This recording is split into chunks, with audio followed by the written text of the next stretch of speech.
All right, welcome back, campers. So today we are going to review what we've been practicing all week, which is comparing numbers. We're going to start with our 2 and 3 digit numbers, and then we're going to move down to our decimals. So let's get right to it.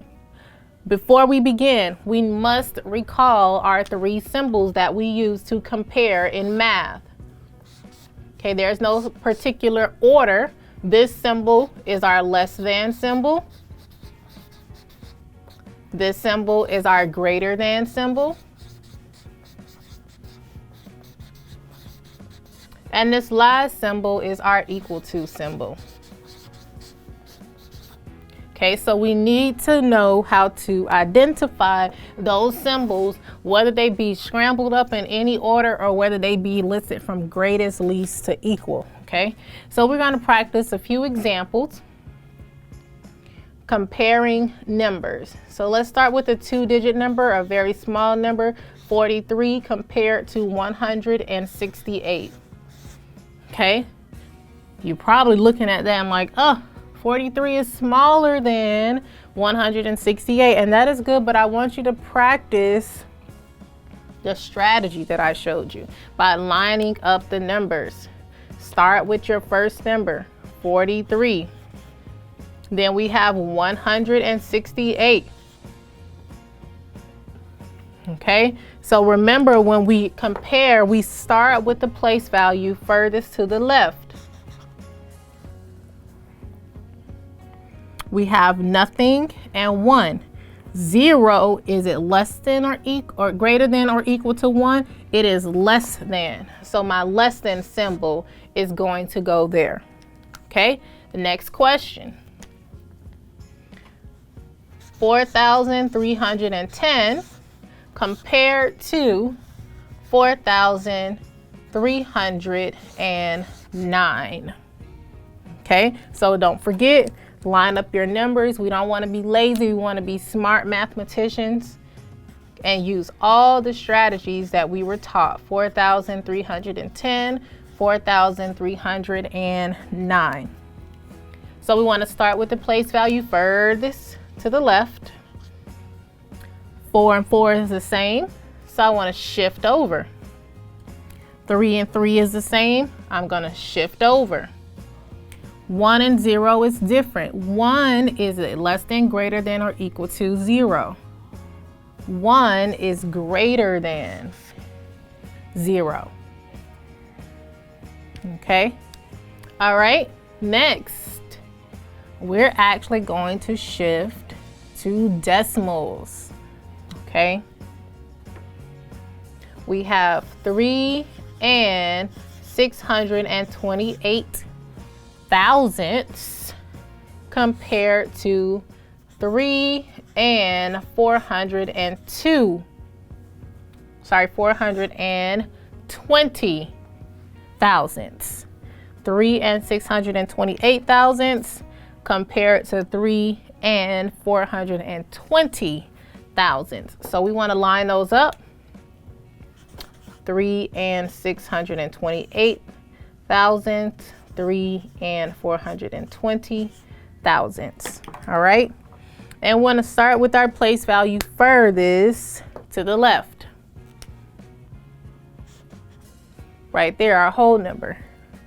3 and 3 are the same, so you're going to shift to the next place value. 6 and 4 is where we notice there's a difference. So this is where it's going to tell us which symbol to use to correctly compare these two decimals. So 6, is it less than or greater than or equal to 4? 6 is greater than. So I'm going to use my greater than symbol. Okay. Next, 4.09 compared to, which is 4 and 9 hundredths, sorry, compared to 4 and 90 thousandths. 4 and 9 hundredths compared to 4 and 90 thousandths.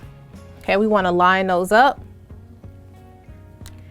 4 and 9 hundredths.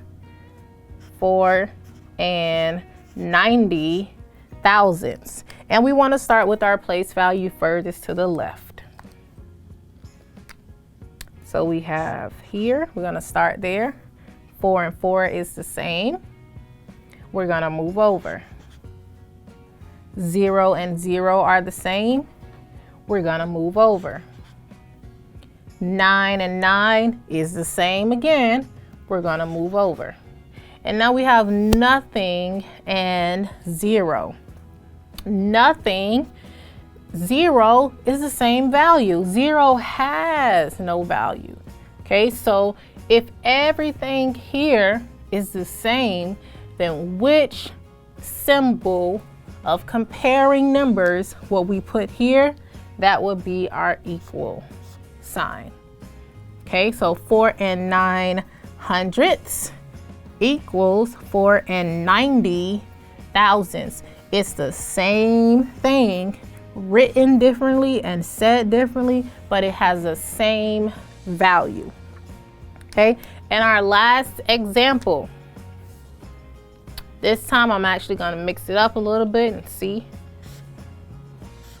14.47, which is 14 and 47 hundredths, compared to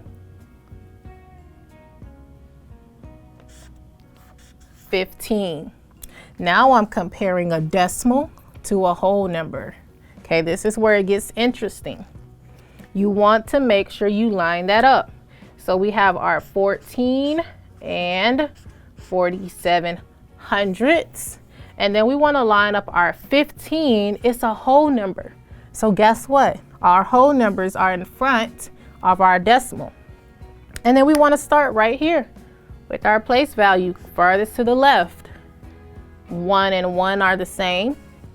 Move over. 4 and 5 is different. We know that 4 is less than 5.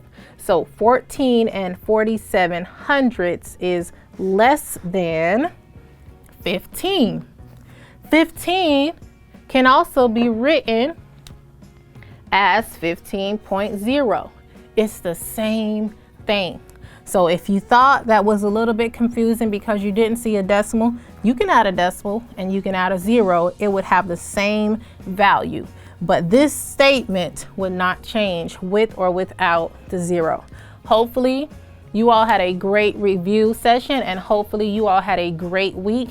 And I hope that you all were able to believe in yourselves and be those fluent mathematicians that we strive to be this week. And I will see you next week.